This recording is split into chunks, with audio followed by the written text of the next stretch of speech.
ST आरक्षित सीटों में टाइगर की एंट्री और लातेहार जैसे नक्सली के गढ़ माने जाने वाले जगहों में भी टाइगर के एंट्री से कई जगह चर्चा के माहौल बने हैं। और आज किस तरह से कंपनी में चुनौतीपूर्ण भाषण दिए हैं, आज सुनिए वीडियो में। और लास्ट क्या गलती नहीं की जाएगी आपको हम कहना चाहते हैं।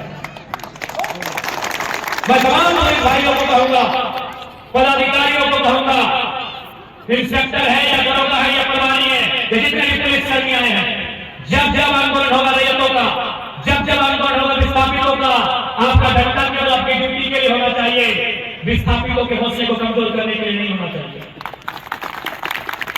आपको मैं फर्स्ट कहना चाहता हूं, क्योंकि जिस दिन आपका सामना भी विस्थापन से होगा, जिस दिन आपका सामना विस्थापन से होगा, याद रखिएगा आप अपने हाथ में सरकार ने डंडा दिया है, इस डंडे को छोड़कर आप बंदूक उठा लेना।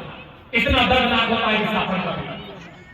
ये लाइन में विशेषकर उन सरकारी भाइयों को कहूंगा जो पुलिस प्रशासन से जुड़े हैं, जो दरोगा है, जो सिपाही है, जो बीडीओ है, जो डीएसपी है, जो थानेदार है, मैं ये लाइन उनके लिए कहूंगा, जिस दिन आपका सामना विस्थापन से हुआ, आप अपनी वर्दी को छोड़कर, अपने हाथों में जो डंडे सरकार ने आपको दिया है इसको छोड़कर आप भी बंदूक उठा लेंगे। इतना दर्दनाक होता है विस्थापन की, इसलिए आपको भी समझना होगा।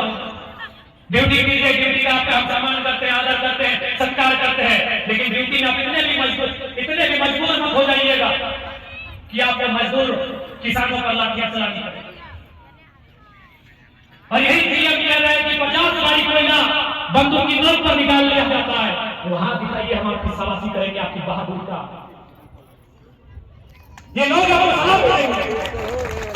ये तो क्लियर कह रहा है कि बंदूक की नोक पर 50 गाड़ी कोयला माफिया बंगाल निकाल के ले जाते हैं। तो मैं पुलिस महकमा को कहूंगा, मैं तमाम पुलिस महकमा को कहूंगा, आप अपनी बहादुरी, आप अपनी जाबाजी वहां दिखाइए, जनता आपको सलाम करेगी। साइकिल वाला के पीछे पीछे आप लोग परेशान रहते हैं। कभी भी साइकिल वाला के घर की हालत देखिएगा मेरे पुलिस भाइयों, एक टोपी वाला चाचा, ठीक है पुलिस की नौकरी कर रहे हैं ना, बोलियो लेकिन साइकिल लेके चलवो देखने की नहीं घरवा,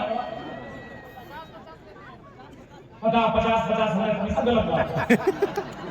हम एक ही विधायक है जो विधानसभा में बात उठाए हैं कि झारखंड के पुलिस जितने भी पुलिसकर्मी हैं उनका वेतन बढ़ना चाहिए, उनका जो भर्ती भत्ता है, उनका जो भोजन भत्ता है वो 4,500 से लेकर 11,000 बढ़ना चाहिए। तो हम आपका विधायक आपका भी है, आपको अगर लगे कि आपका वेतन कम है मेरे पुलिस भाई और बहनों, जितने भी खाकी वाले हैं, यदि आपको लगे कि अपना सरकार आपका वेतन, आपका पगार, आपका भत्ता कम दे रही है, अरे हम आपके लिए विधायक है, विधानसभा चलेगा, वेतन बढ़ाने का, भत्ता बढ़ाने का बात उठाएंगे। ये 50 रुपया वाला काम की कराएगा। देखिए सभी पब्लिक को हम थोड़ी बोले,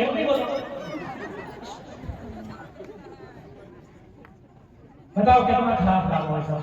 नहीं करा हम हीरो, हम टोहनियों के विधायक लागे, हम टोहनियों के भाई लागे, टोहनियों के लागे।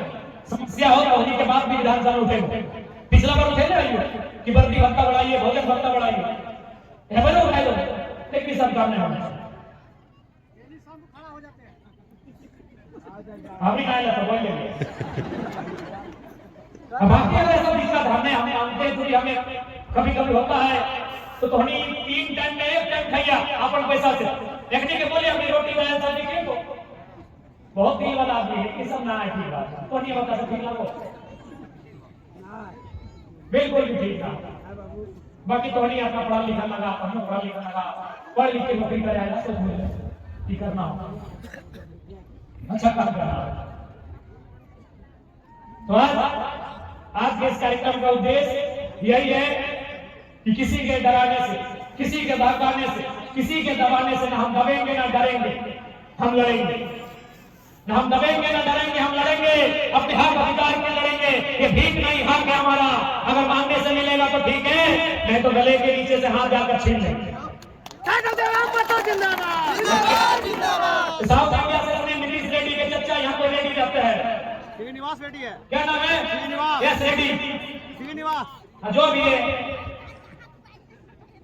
देखिए रेड्डी साहब, आपसे ना यहाँ के लोगों की कोई शत्रुता है ना हमारी है, लेकिन लोग जो सुना रहे हैं आप जिस प्रकार से बोली वचन व्यवहार यहाँ करते हैं, ईमानदार से बोलिए, आपके घर की बहू बेटियों के साथ वही बात करते हैं।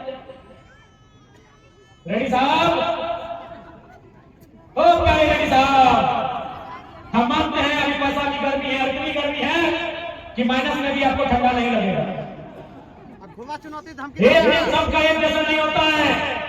बुढ़ापा आएगा, बीमारी आएगी, कभी लाचारी आएगी, बेबस हो जाओगे, लाचार हो जाओगे, दुर्बल हो जाओगे, निर्बल हो जाओगे, तब बहुत दुख लगेगा यहाँ के लोगों के साथ गलत व्यवहार किया। Mister Reddy, are you help मी?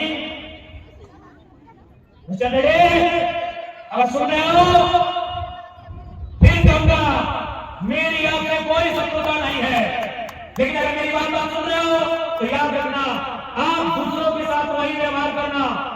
चूंकि विस्थापित की लड़ाई बहुत दर्दनाक होती है, आप और नहीं अरबपति हैं, आपको नहीं बुझा जाएगा, लेकिन ये लोग दिन में कमाते हैं तो रात तक का चूल्हा जलता है। इसलिए इनसे वही व्यवहार कीजिएगा जिस व्यवहार की अपेक्षा आप अपने आप से रखते हैं। एक जैसा दिन नहीं रहेगा। सिकंदर के बारे में तो आप जानते हैं, मैंने शुरू में ही कहा था, पता है ना उनकी तीन अंतिम इच्छा क्या थी? प्यारे रेड्डी साहब, प्यारे रेड्डी साहब, सिकंदर की तीन इच्छा क्या थी आपको मालूम है ना? कि जब हम मर जाएंगे तो तीन काम करना। पहला कि मेरा जब जनाजा जाए, मेरे दोनों हाथ जनाजे के बाहर कर देना। क्यों बाहर कर देना? तो दुनिया को पता चले कि दुनिया को जितने वाला सिकंदर खाली हाथ जा रहा है। रेड्डी साहब, दुनिया को जितने वाला सिकंदर खाली हाथ जा रहा है। मेरी दूसरी इच्छा है, सिकंदर का कहना कि मुझे कान्हा कोई मामूली आदमी नहीं देगा, मुझे कान्हा कोई मामूली आदमी नहीं देगा।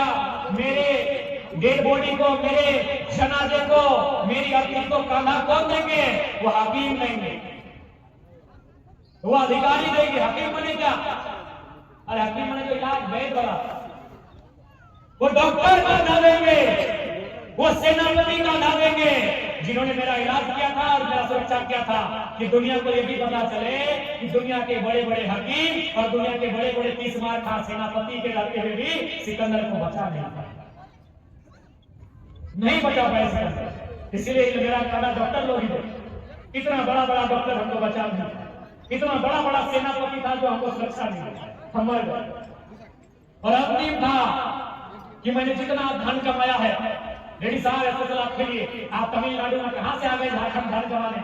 तो सुन लीजिए, अंतिम संदेश सिकंदर का था, अंतिम इच्छा कि मैंने जितना धन पैसा कमाया है, उस समय सिक्का नहीं था, उस समय सोना चांदी हीरा जवाहरात था, यानी उस समय जेवर के रूप में था, जेवरात था, कि जितना भी मैंने धन इकट्ठा किया है वो मेरे किसी भी वंशज को, मेरे किसी रिश्ते नाते को ना दिया जाए, बल्कि मेरा जो जनाजा गुजरेगा उसके आगे आगे डाल दिया। और लोग उस मेरे दौलत के ऊपर पांव रख के मेरे शमशान घाट पर जाएंगे। इसका मतलब ये कि समय आने पर एक दिन ये सारा धन भूल बन जाता है। इसलिए अहंकार मत पालिए। हम जानते हैं लातेहार के डीसी आपकी सुनते होंगे, पैसे वाले।